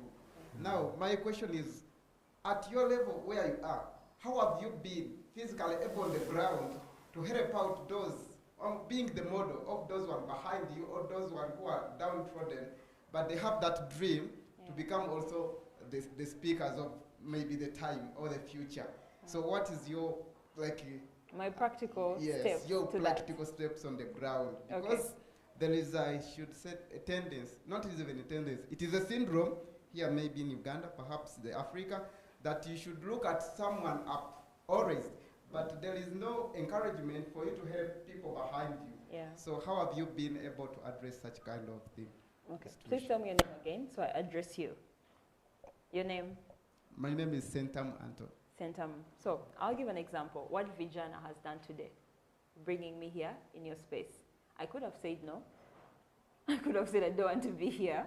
But this is one of the ways, the practical ways that for me I do it. And I was having a conversation with Venus earlier, and she mentioned that when she saw my bio, or when they mentioned that she was going to be in conversation with me, she was excited because as a young person, she was like, oh, so there's someone also who is young like me doing things. That's very inspirational. So this is one of the ways, because I haven't done this in a while, and in a while is just last year.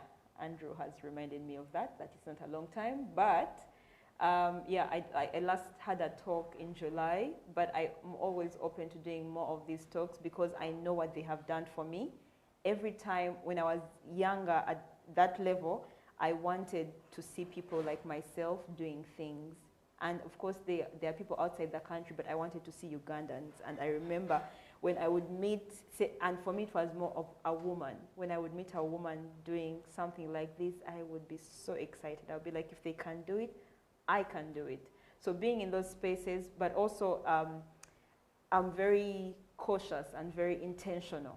When I'm working with people, I will always front their strengths. If I identify that one of my workmates now is very good at making bags, she makes really, really nice bags, I will tell everyone about those bags. And she's so shy, she'll be like, no, don't tell people. I'll be like, but why not? This could be your customer, whether male or female, customer. So I try to be very intentional about that, that I will push people's strengths forward. And and we took on an intern at work, a volunteer, to do something with us. And the first question I asked her is, what would you like to learn from us? Because as much as you're helping us, we also can help you grow. So being that cautious that for anyone you meet, how can you make their lives better? So if I realize that you're good at something, I will give opportunity for you to do it. If I realize that I can help you get better at something, I will also push for that. So our intern, one of the things that she's struggling with is communication. How do you talk on the phone when you're talking to people? It sounds very easy because we all have phones, but do we do it well? And we had a scenario in the office that made all of us laugh. You know how, say, you're talking, maybe you've asked Venus to call someone, and then Venus says, oh, the person said A, B, C, D. And then you make a funny comment, and then Venus tells the person that funny comment on the call. So we had an incident like that, and we all just laughed in the office. And I told her, you know what, she didn't mean that you say it. Like, we can joke about it, but you can't tell a client that. It's not proper.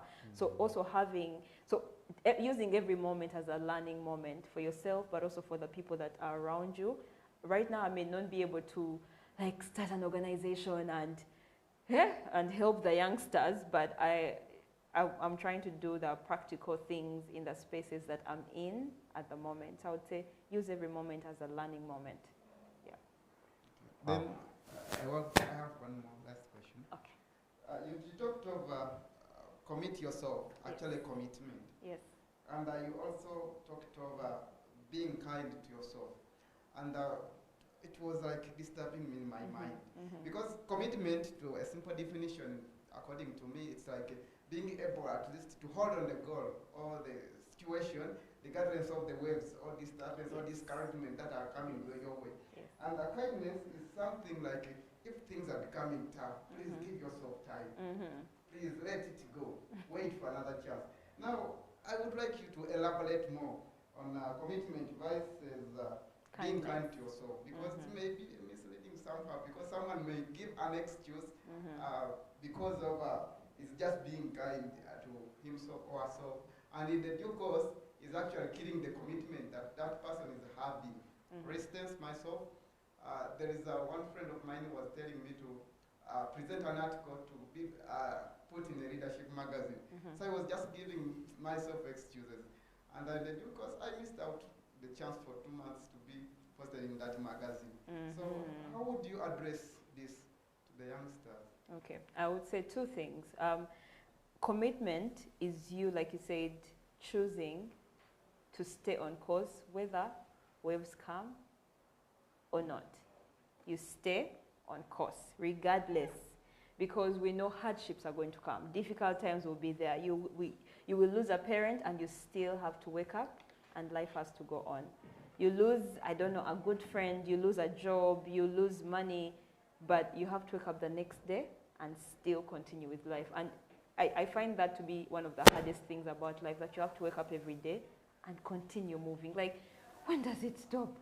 When do we take a break and be like, okay, now life is good, right? So that's commitment. Kindness is you being kind to yourself in that commitment. You saying, I know it's tough. I get it, Rachel. I know it's tough, but we still need to maintain the course. So kindness is not you feeling sorry for yourself. It's not you making excuses for yourself. It's you reminding yourself that in spite of what I'm going through, I understand, Rachel. Like, there are days I sit down myself and I say, I really do understand it's tough. But if you don't do it, who will do it? Kindness is you saying, okay, I need to take a break. And the break, it's you who determines how long it is. There are days when I will not look at a certain thing maybe for a week because I'm not ready mentally to look at it. Or there are days when I see a phone call from my mother and I know what she's going to tell me, and I will not pick the phone because I'm not ready. And when I'm ready, I'll give her a call and I say, okay, mommy, what were you saying? Because then I'm in a better headspace to help her or to listen to what she was telling me. So that's what kindness is. You gauging situations and choosing how to react in those situations. It's not you making excuses to fail. So in your scenario where you did not submit your article for the paper, that was you failing to commit to yourself, because you would have said, regardless, I'm going to push for it. Or maybe you are also busy. Kindness is you noticing, I'm busy, I can't do it right now, and telling the person, I can't do it right now. Maybe inform me the next time so that the person knows you're still open to doing it, even if you're not able to do it right now. You get? So that you don't completely miss the opportunity and show the person that I don't want this, but you show them I'm busy right now, or I'm not in the space where I can write, but the next time it comes around, please let me know. I can commit to doing it. So commitment is doing it regardless of what's going on, but also kindness is extending grace to yourself, knowing that I'm not able to do it now, maybe I'll do it the next time. Or I need to slow down, I'm going too fast, I need to slow down. Or I need to maybe take a walk, or I need to talk to someone. It takes on different faces depending on the season you're in, but it's not an excuse whatsoever for you not to be committed to yourself or to commit to the goals that you're doing. So Lydia can't say, I'm having too many problems, let's eat the money. I mean, at the end of the day, it's how he's going to suffer without the money, whatever she's saving for. But kindness is knowing that maybe if this month I've not saved, I didn't save for a good reason, but next month we start again and save. Yeah. I hope I've answered your question. Kindness and commitment. Wow. It was more elaborate. At some point, it was also like placing them. You misinterpret this and you say this is a kindness or this is a commitment.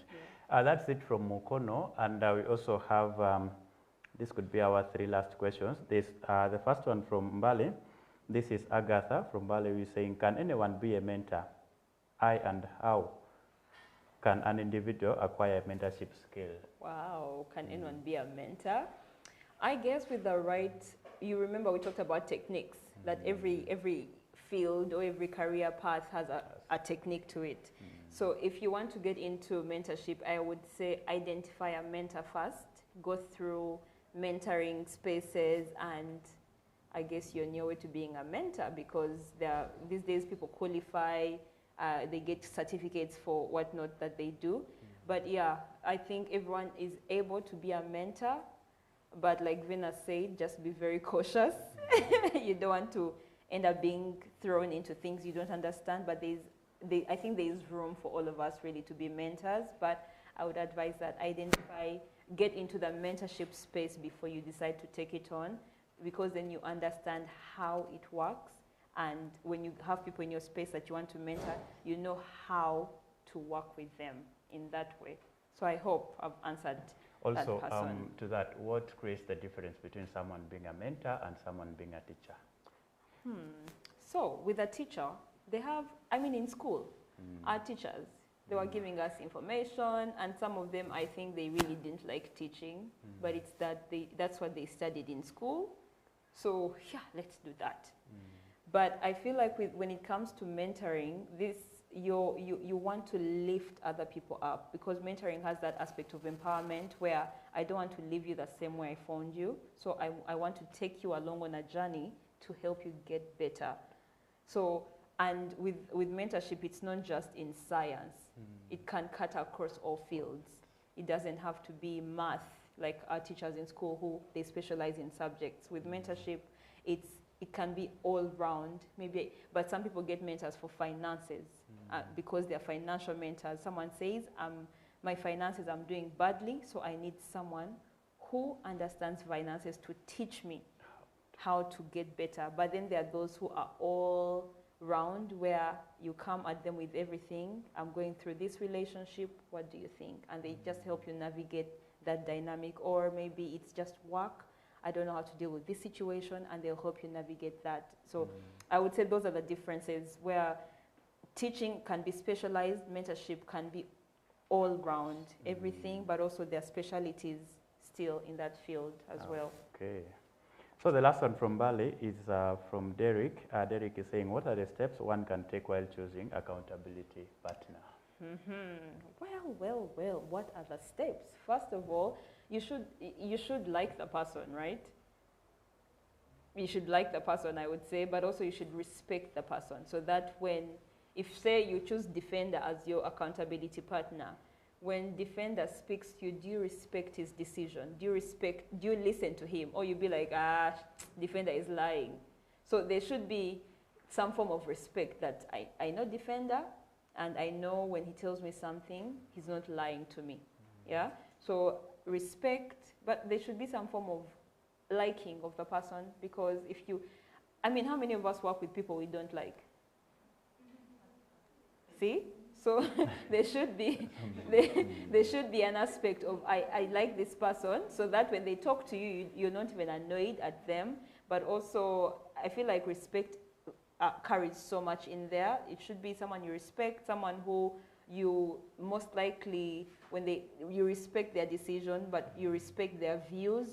Maybe there should also be some shared values, so that you're all on the same page, so to speak, when it comes to that we like, I don't want to say food, because I like food, so I feel like if I give the example food, it's a terrible example, but yeah, you should have shared values as people, so that you have also things in common.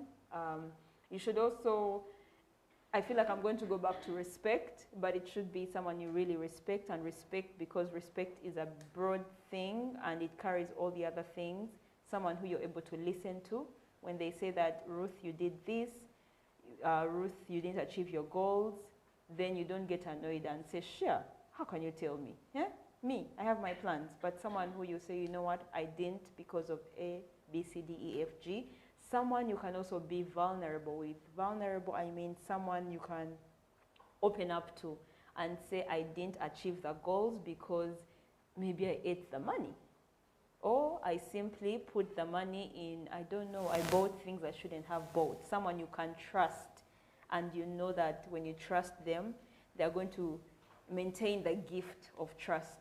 They will not go and start talking about you with other people. So respect, trust, there should be some form of likability, there should be shared values as well, and so many other things depending on what you're looking for, but those would be some of the things I would say you should be able to look out for. And finally, from Pakwach, I think you had also answered this somewhere, but maybe the person asked it in another English. Yeah. This is Fortunate for Imongo, who is saying, how can you help the youth that have never understand mentorship or any other peer education, but also have potential but have challenges? I would say right in this moment, being in this space, or for anyone who is online in the different hubs, that alone is the first step. Expose yourself to these spaces. Sometimes things don't make sense. They can make sense a year later, where you're like, oh, so that's what it meant. And other times it's after a month. So expose yourself to the spaces where you can learn. And did you say she's called Fortunate? Fortunate, yes. Fortunate.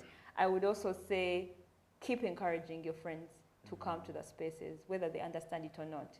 Keep encouraging them to come, but also don't stop explaining to them why they need to come, or why the mentorship space or the peer education space is good for them. Don't stop saying it, because for some people, again, it's a journey. Some people take a year, some people take 5 years, some people grasp things immediately, like they get it immediately and they plug in. Other people, it takes 10 years. But don't stop encouraging your friends to show up. Don't stop inviting them, even if it means just come and sit. Whether you're engaged or not, just be in that space, because eventually it rubs off.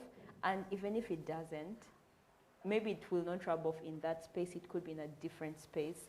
But also maybe sharing your testimonials, because I know, sharing how the space has impacted you, that should also be something that people do, where you say, I was in this space and this happened to me. How about you try it? Because sometimes in the Ugandan environment, we always want to know, how has it worked for you? Before we invest or before we do anything, you ask, but Ruth, you went to that thing. What did it do for you? Then Ruth tells me, I'm like, maybe I should try it also. But if all of us have not engaged with it, it's hard to convince me to join it. So share, spread the gospel of what is happening in your life because of mentoring, because of peer education, and bring other people into the fold. That's the easiest way. Be the testimony. Yeah. Interesting. And someone is asking and asking. They have one question from Mukono. I don't know who that person is. That would be our last question for today.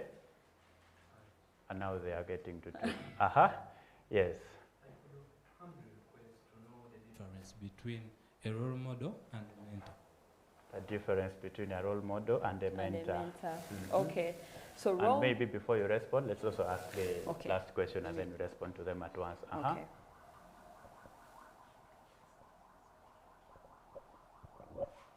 Thank you for the opportunity. You talked of reading as a tool of embracing self-discovery, but there are very many authors, good and bad. Yes.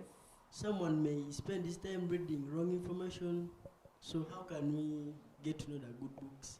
Or we may leave the good books, we go for the bad ones, because of having good covers maybe. That's very true. What's your name, sir? My name is Samuel. Samuel. Okay, I'll start with your question. So, when I was in high school, I was reading a lot of books that our mothers would not want us to read because of the content in the books.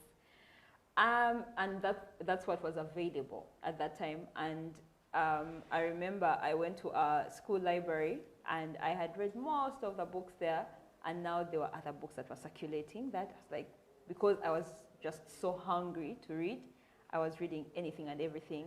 But as I've gotten older and more exposed, now I know exactly what I'm looking for in reading. So I would say, because Vijana again has a library, and I am so certain that the books you have here are the good books. True.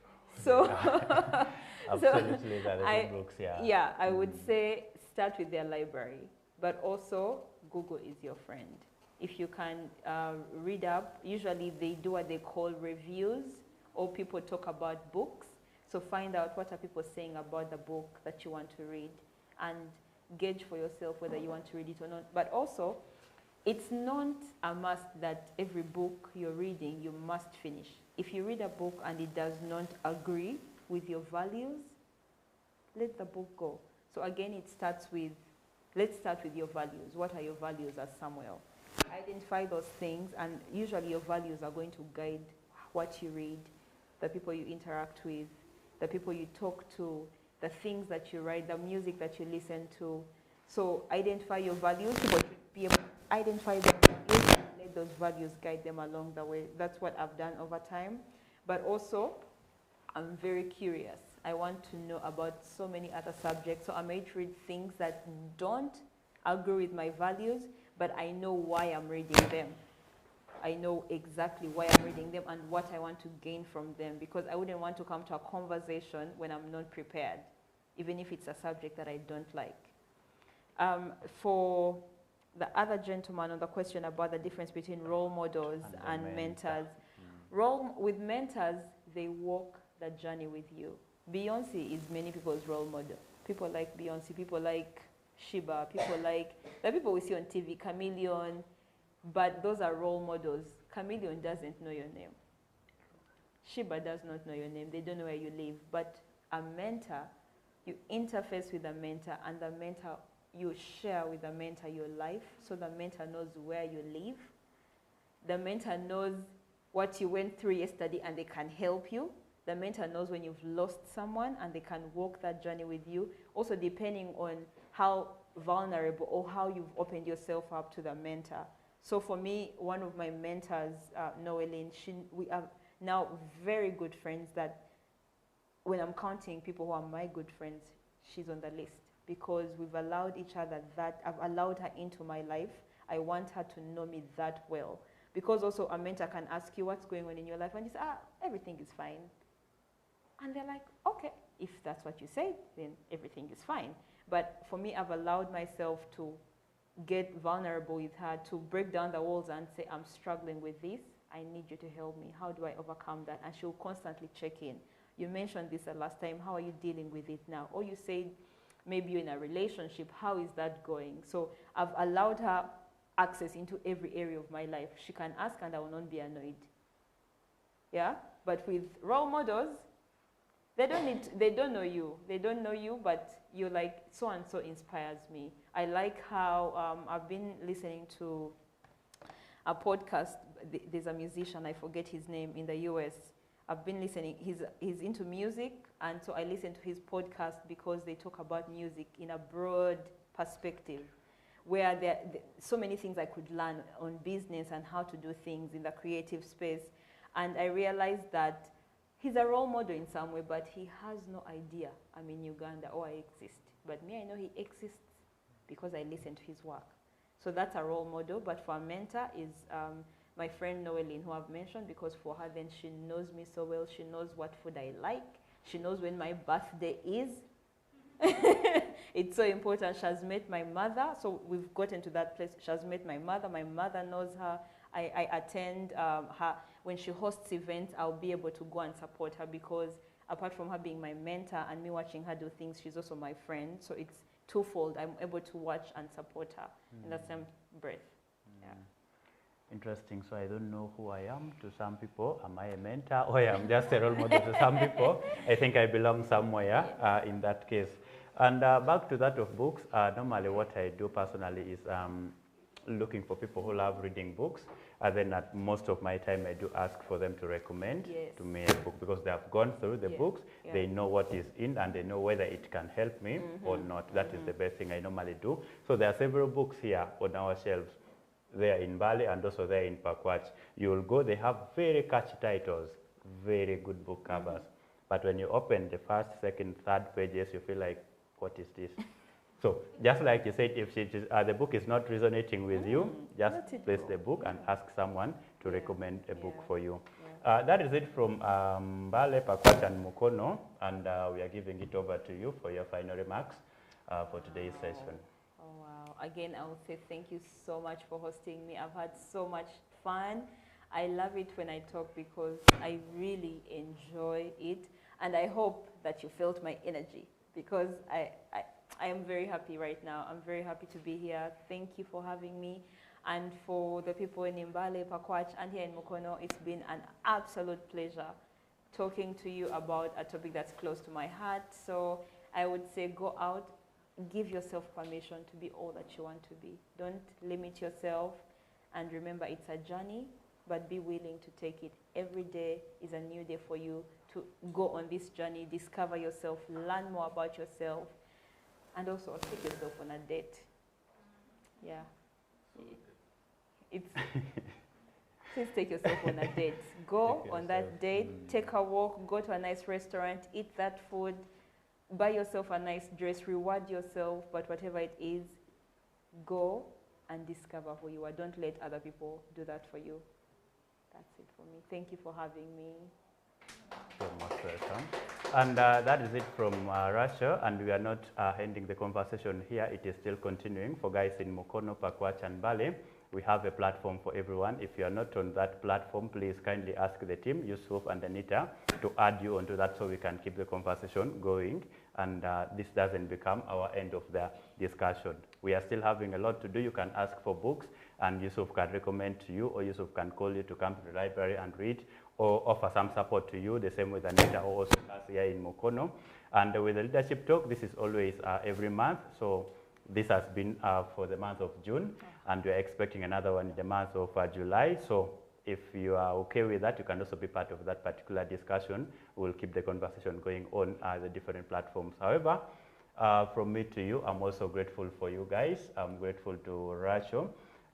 Rachel, which one? I don't know. It does not. I liked how Venus was pronouncing it, so you can take it from Venus and pronounce it that way.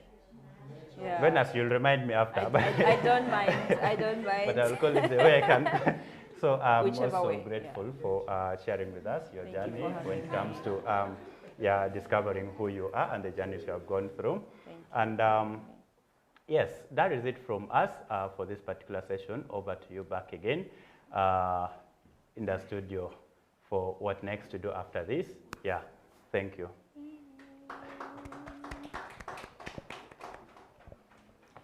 A very big round of applause to our guests once more. Yeah,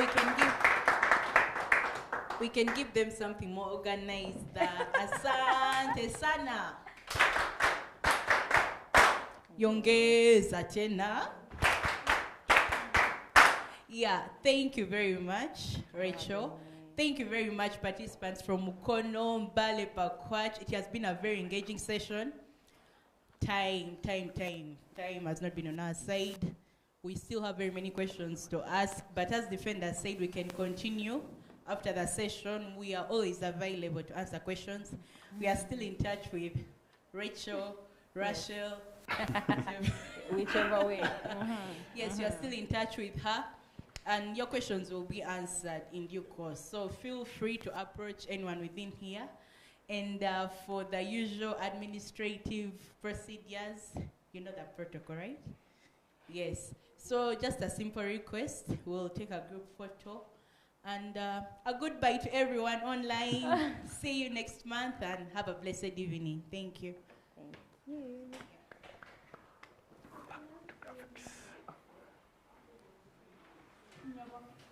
Can I take it off now? Who is taking our pictures? No way. I should be seen. My absolute pleasure. Oh, I'm still talking through the microphone. I think this goes off.